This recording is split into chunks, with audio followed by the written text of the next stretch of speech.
කියන්නේ මාවත් දාගෙන යන්නකෝ. හා නගින්නකෝ එන්න.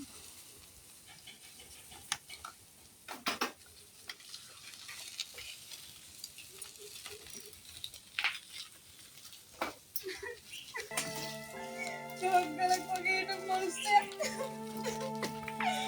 අයියෝ. ඇයි අම්මේ මොකද උනේ? කෙල්ලේ උඹලගේ තියා නැති වුණා කෙල්ලේ.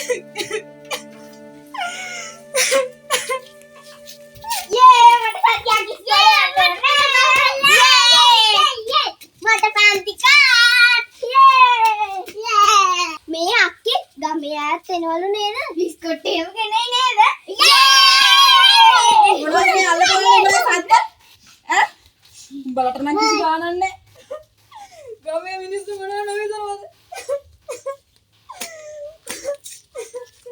ඉතින් අම්ම ඇදුවක් කියලා ඊයට පණේ නෑනේ. ඒකනේ අම්මේ. යකෝ උඹලට තේරෙන්නේ නැහැ මෙව්වා.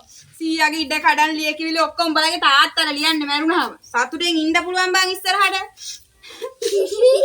නාවේ අල්ලා.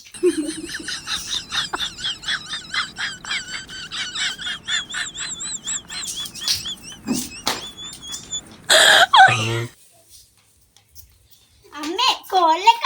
මේ වෙලාවේ කවුද බං? තාත්තගෙන්. ඊ අඬපල් උඹලා සීයා නැති වෙලාද? හෙලෝ මොනවා හුස්ම ගන්නවා එහෙම වෙන්න බෑනේ කවුද කිව්වේ මං කවුද විස්තරේ කිව්වේ අනේ තියනවා ෆෝන් එක අයියෝ අයියෝ ඉවරයි ඇයි අම්මේ? උඹලගේ සීයා මැරිලා නෑ බං යේ!